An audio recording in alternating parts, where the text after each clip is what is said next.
Assalamualaikum warahmatullahi wabarakatuh. Perkenalkan, nama saya Tamara Salwa dari kelas A57 MBS. Di sini saya akan membacakan materi tentang naat dan manut dan tawabi. Pengertian naat dan manut. Naat yang dapat kita artikan secara kasar adalah kata sifat, merupakan segala sesuatu yang disebutkan di dalam kalimat setelah isim atau benda disebutkan, dengan tujuan untuk memperjelas gambaran keadaan yang sedang terjadi atau yang berhubungan dengan isim yang disebutkan. Sedangkan manut adalah isim atau kata benda yang disifati oleh naat tersebut.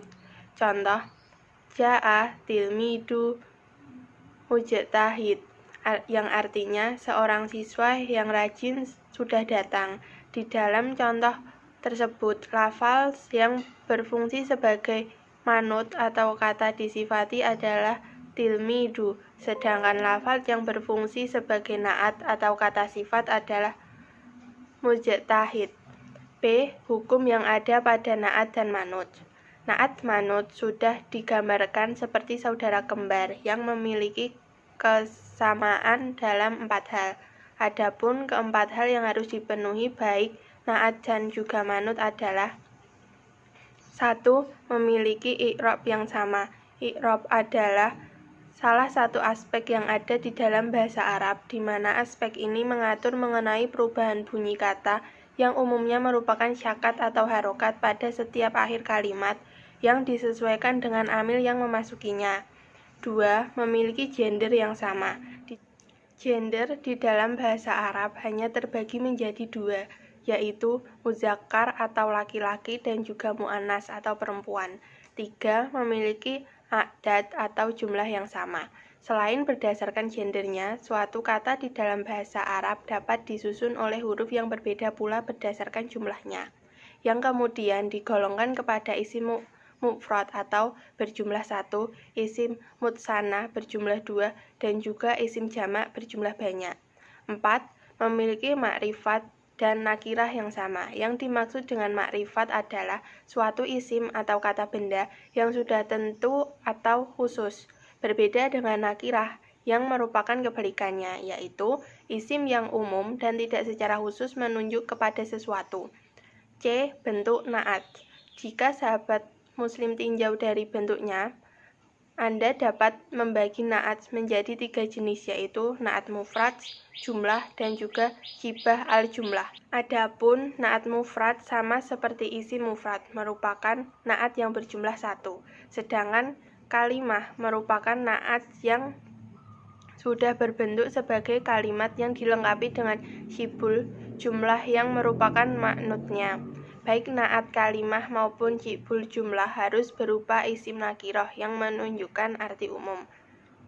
Tawabi. Tawabi merupakan kata keterangan yang tidak memiliki perubahan di akhir kalimat secara langsung.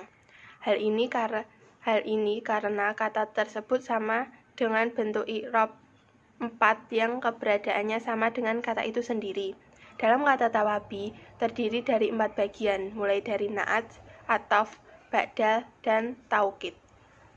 1. Naat. Naat merupakan sebuah kata yang posisinya ada sejumlah kata lain. Tujuan menggunakan naat ini adalah untuk memperjelas makna dari kata sebelumnya atau yang memiliki hubungan satu sama lainnya. Naat sendiri terdiri dari 3 macam yang memiliki fungsi masing-masing. Naat hakiki. Naat hakiki adalah naat yang memiliki sifat seperti kata sebelumnya atau biasa dikenal dengan maknut. Dalam penggunaan naat hakiki harus disesuaikan dengan beberapa hal penting, mulai dari i'rab, makrifat, nakirah, mu'annas, muzakkar, dan jumlahnya. Naat sababi. Naat sababi adalah naat yang bersifat sama dengan kata sebelumnya. Dalam naat ini selalu mengikuti maknut berupa i'rab dan nakirah makrifat. Uniknya naat sababi wajib dalam bentuk mufrad. 2. Ataf.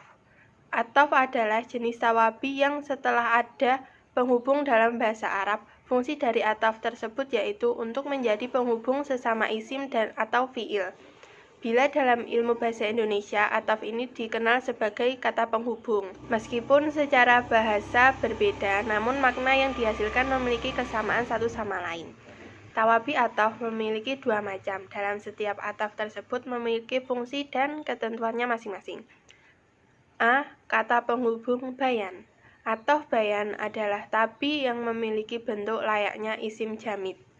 Ataf tersebut memiliki fungsi untuk menjelaskan matbu bila mana berupa isim makrifat.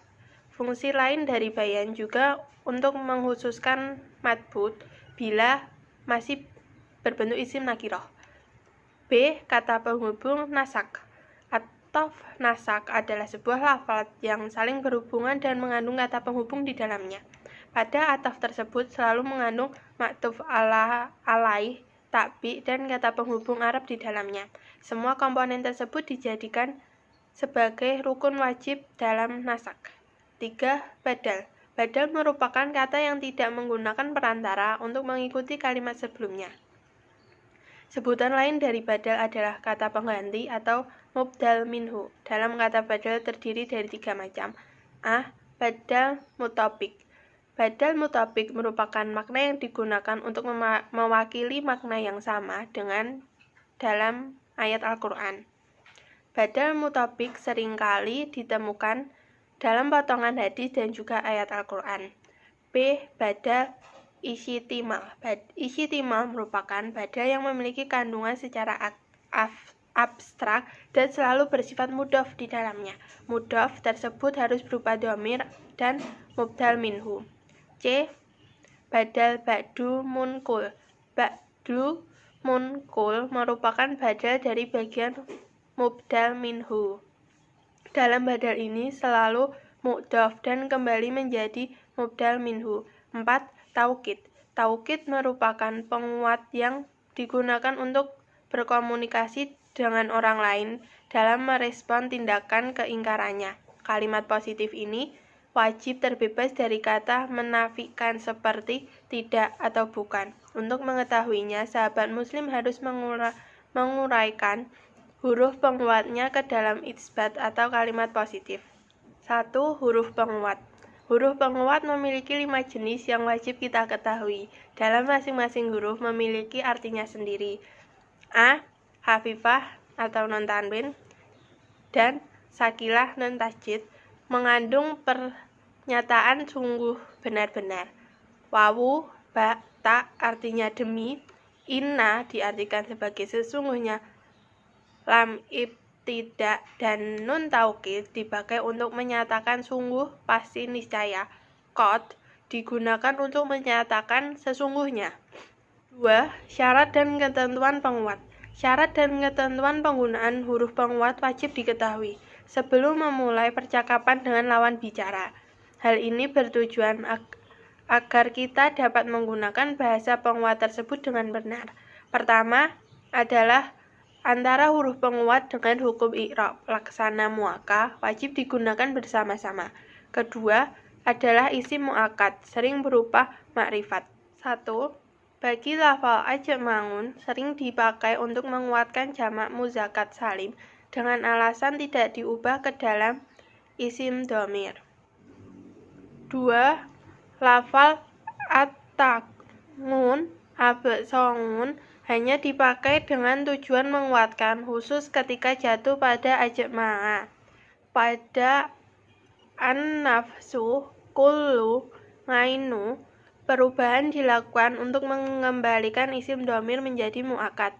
Lafal ngainu dan an-nafsu wajib mengikuti wazan af'ulu jika ingin memperkuat bagian isim tasniyah. Pada lafal kullu digunakan untuk memperkuat isim karena mengandung arti secara luas. 3. Macam-macam penguat. Ada 2 macam huruf penguat yang seringkali digunakan untuk berkomunikasi dengan lawan bicara.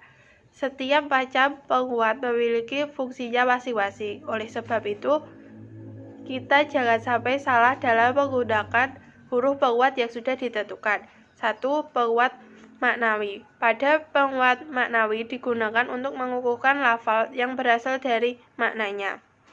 Perlu diingat bahwa penguat maknawi tersebut harus menggunakan beberapa lafal, seperti halnya kullu semua, ajma'u seluruh, an-nafsu diri, mainu diri, dan at-tanguna absongun, atau lafal yang mengikuti ajma'u atau seluruhnya.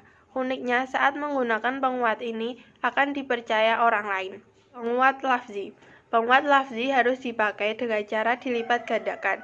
Bagian yang dilipat gandakan adalah kalimat, lafal fi'il, atau laksana isim. Uniknya, dalam penggunaan jenis ini memiliki 6 unsur penting, yaitu fi'il laksana, isim dzakir laksana, jumlah laksana, isim dhamir laksana, dan huruf laksana. Sekian penjelasan tentang naat dan manut dan tawabi dari saya. Apabila terdapat kesalahan, saya mohon maaf. Wassalamualaikum warahmatullahi wabarakatuh.